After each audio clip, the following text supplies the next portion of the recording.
Hey, welcome back to the Guillemot Kayak Shop. I'm Nick Schade, and we are continuing work on the microBootlegger Sport strip-built kayak. Today I'm going to work some more on the coaming and finish scraping out and hopefully sanding the interior of the hull. I won't start working on the deck until I get more done on the coaming stuff. So today it's coaming and interior of the hull. So the first thing I want to do is unclamp the coaming riser from the coaming recess here and clean that up. Then get it glued back in place exactly where I want it. So I'll start by stripping off the clamps.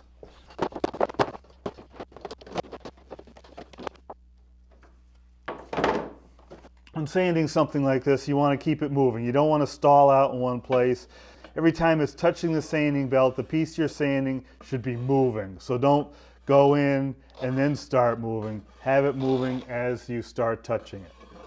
If you stall out someplace, you'll make a flat spot, and once there's a flat spot there, that flat spot tends to maintain itself. It makes a little place where it stalls out, and if you stall out more, it gets flatter, and every time it gets flatter, it's more likely you're going to stall out, and as a consequence, you end up with a flat spot here. I barely want to touch this. Right now I have a 50 grit sanding belt on here, but I just want to quickly bring that down, level it out, get rid of any epoxy squeeze out here.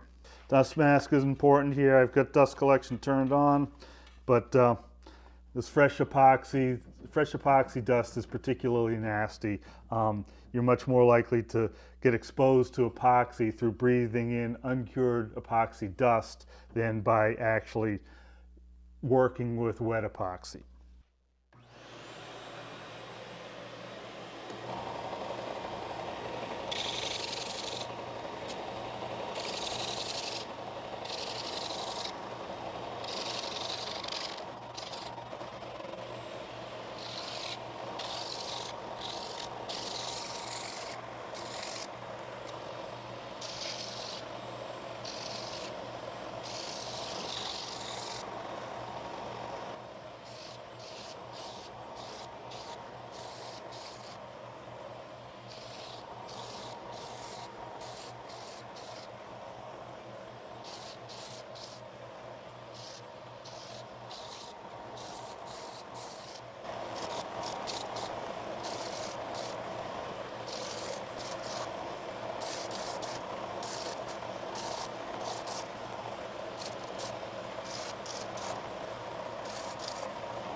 So that's cleaned up nicely. I went from 50 to 80 to 120, and so now it's looking nice and clean.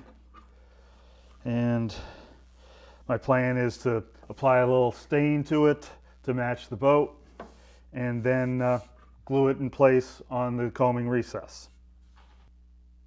So I'm going to put a coat of stain all around this coaming riser. I'm going to do it now because once the coaming lip is on, I won't have easy access to the outside perimeter of this. And I'm going to be gluing this in place, and that glue will act as a resist for further stain. So I might have to restain this later, but I want stain on it already.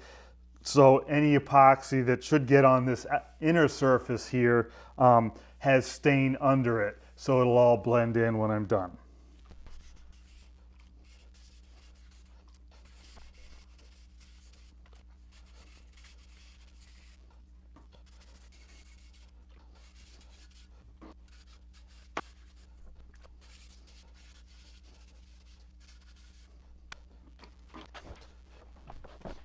I'll give it all a further wipe down with the denatured alcohol just to help blend it all together.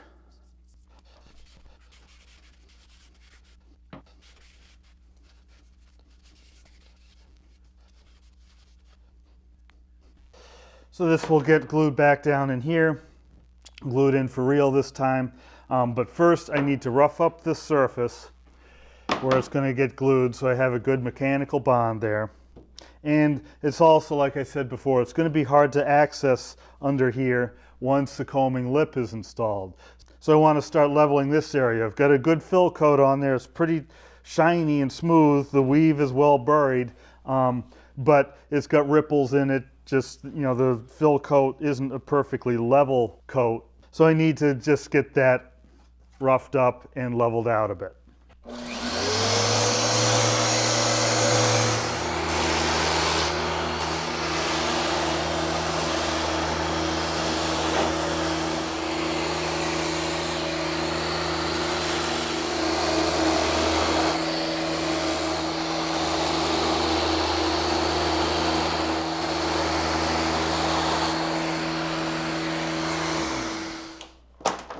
All right, now the 60 grit I was using, that roughs it up nicely. Should be a good base to glue this down. So when I go to glue this down, I just want to get it centered on the hole. The hole in the coaming recess is a little bit smaller diameter than the hole here because I've now sanded this surface. We're going to want to sort of center it in that, have the overhang be consistent all the way around as best we can. So this time I'm going to mix up epoxy with a little bit of the colloidal silica in there to thicken it up so it doesn't run out of the seam. And also I'm going to paint some of that on this outer surface to seal that wood. That's not going to have any glass on it, so I want a good thick layer of epoxy on that to protect that and seal it up. Make sure no water ever gets to that. So what I think I'm going to do is paint some unthickened epoxy on this whole surface before I thicken it, and that way I know it will penetrate deeply. I'll go on both sides, get it so that'll soak in nice. That'll provide a better seal than if I have the Cabosil on it in the first mix. When I come back after it's all clamped down, I'll brush on some of the thickened epoxy, which will help build up that thickness. So here's unthickened epoxy. I'll just spread that inside and out.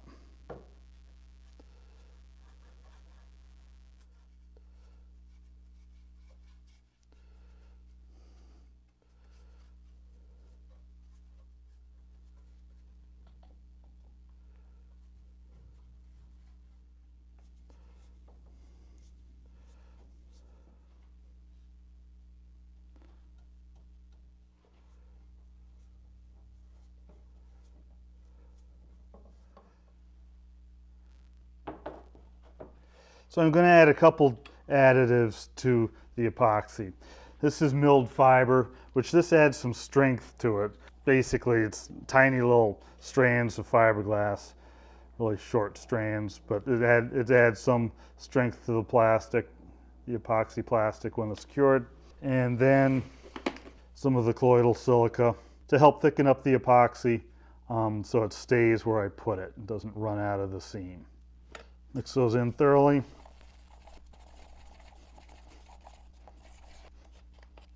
Now I'm painting this on the surface where I'm gluing down the riser.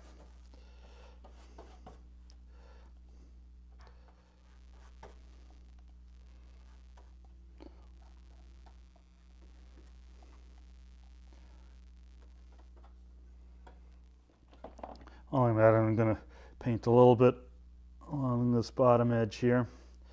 Make sure there's enough glue.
Coaming Lip has this Alaskan yellow cedar edging around it. I made that a little bit wider than the plywood is thick, just to make sure I had it completely covered. But that means now I need to come back and trim this edging down to the thickness of the plywood. So I'm just going to take my plane, set on a really fine cut, and just carefully plane down to get that flush.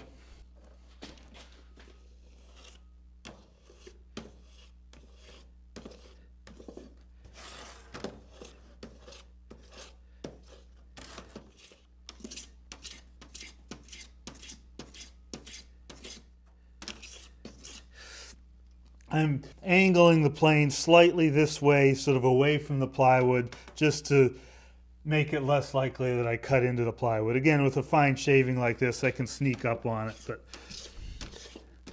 I don't want to mess up that stain too much.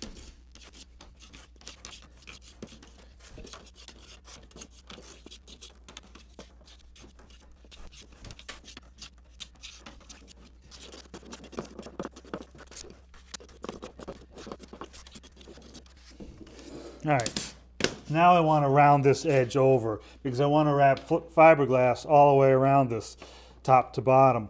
And it's not going to like that hard right angle corner right there. So I want to ease this corner off. Here I've got a scraper where I've cut a notch in it. I used a chainsaw file and just made a little notch in it. And that notch is a little rounded scraper. So I can take that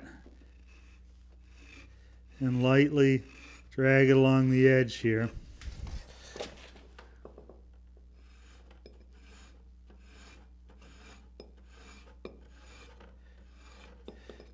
And start creating a rounded corner.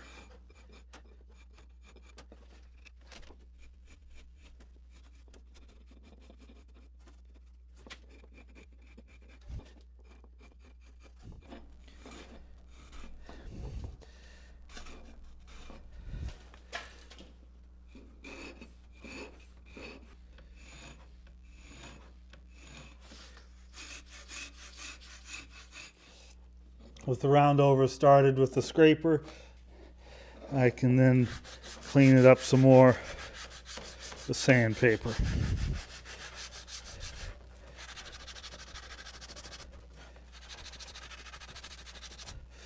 I'm trying to be careful not to sand into the stain.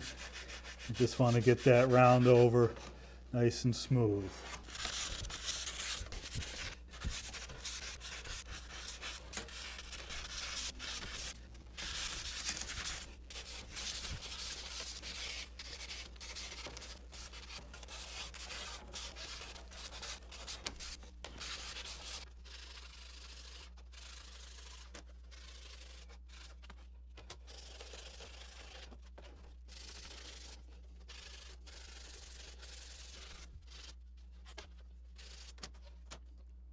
With the edge rounded over, I now want to just very lightly sand the face of this epoxy here. Since this epoxy's been dry for a long time, it cured, I applied this weeks ago, it seems like. I need to rough it up, key it to have a good mechanical bond. So again, just the same sandpaper, I'm going with the grain and just try to take the gloss off the epoxy, but I want to be careful that I don't sand into the epoxy too much and start removing the stain.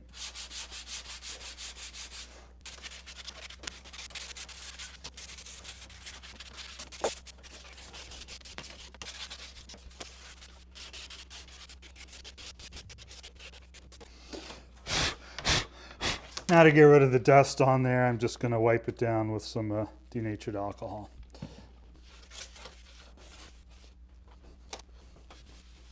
I'm going to wrap that coaming with fiberglass, and in order to do that I want bias cut strips of cloth. And so bias cut means it's cut on a diagonal. So right here we've got the weave running this way and that way. So I'm going to cut it along a diagonal like this. Let me just cut a sample down here. So I'm just going at a 45-degree angle to the weave. And here's a nice example of bias cut. I don't know if we can get this to focus on that. All right. So it looks like there's lines going across and lines going lengthwise, but if you actually look closely at this, the yarns are going like this and like that, and the lines you see here are just the intersections of those yarns. And if I take this material, I can pull it. See that? And so that's why I want bias cut cloth, is because I can do this. And what's happening there is the yarns are going this way and that way. They can shift relative to each other like this, where if I had the yarns running lengthwise and across, if I tried to pull on it, we'd just have these yarns pulling tight and they wouldn't do anything. And the ones going across, they're just maintaining the width and they wouldn't do anything. But the fact that they're at a 45-degree angle to the length lets them shift like this. And so I have this piece here which is several inches wide, and then when I pull on it, it can get down to be very narrow.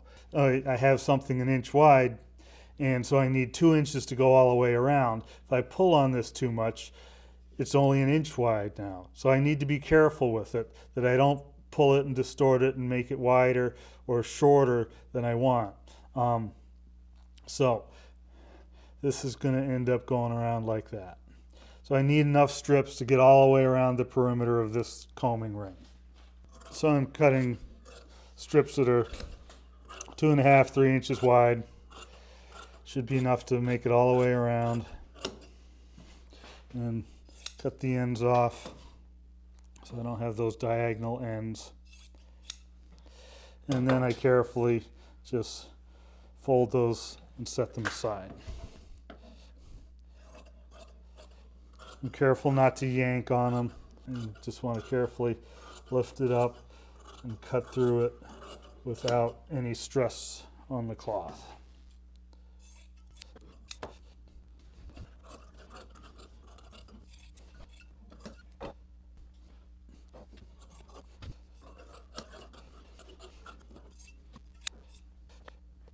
That should be enough, but I'll cut one more piece just to make sure.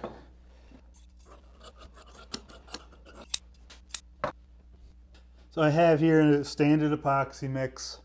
I just mixed up clean brush and my pieces of cloth here. Laid down some plastic just so I don't make a mess of my workbench. Now I'm going to spread some epoxy on the coaming lip itself. Not a lot, but enough to make it so the cloth has something to stick to. All right, made it all the way around.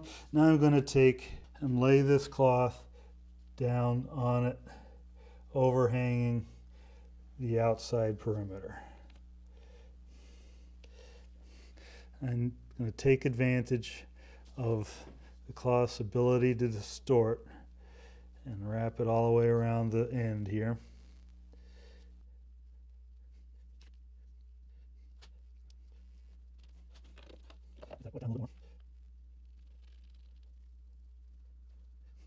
I haven't actually done this exact process before for combing, where I'm wrapping it around both sides. I normally do one side and then the other, and end up leaving the outer edge uncovered with epoxy or uncovered with fiberglass, but I'd like to get fiberglass around that edge just to add some strength there. And so I'm going ahead and seeing if I can make this happen. The tricky part is flipping it over. Come time to flip it over, we'll see how that goes. I want to lay this down without actually sort of tugging on the cloth and overly distorting it, leaving a little bit of an overlap.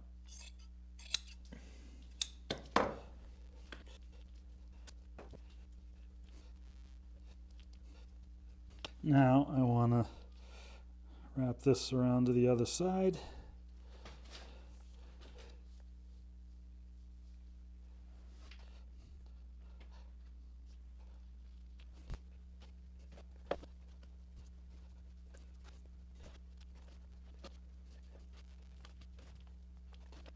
Now I'm going to trim off some of the excess.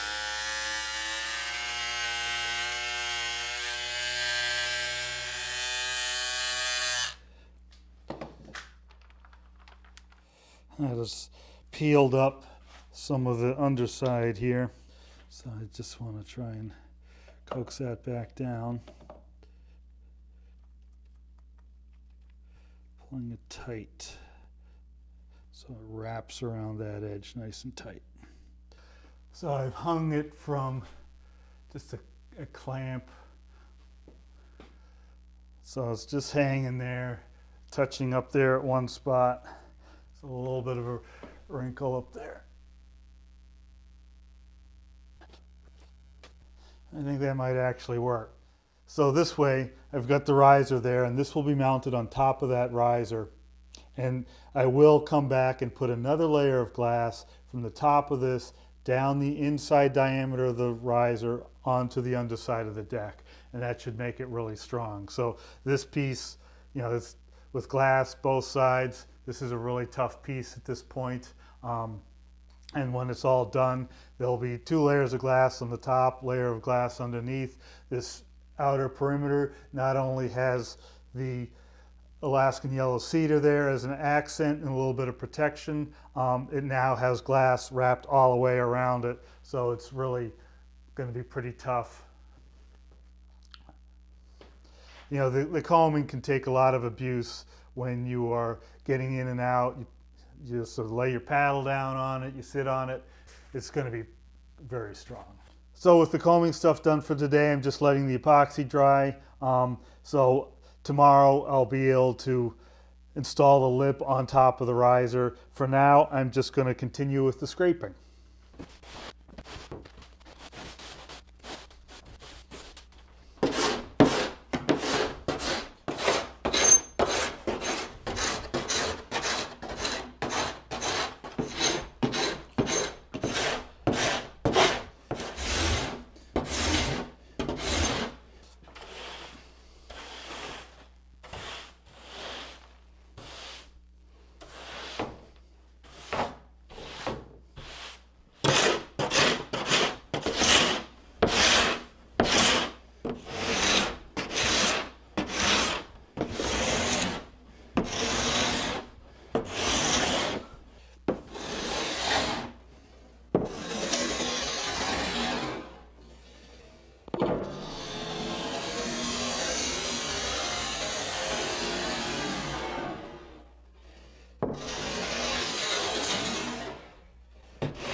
I didn't finish scraping the hull, but I didn't spend that long on it either. I did make good progress on the coaming. I got the coaming riser installed and the coaming lip fiberglassed on both sides. So the next episode I'll install that coaming lip on top of the riser and I'll finish scraping out both the hull, and hopefully I'll get the deck scraped out as well. If you have any questions about any part of the build, I'd really like to be able to answer them for you. Post them in the comments. If you haven't done so already, hit like, turn on notifications, subscribe, whatever, all that good stuff. If you want to chip in a little bit to help support the production of these videos, I really appreciate any support on my Patreon site. So until the next episode, thanks for watching and happy paddling.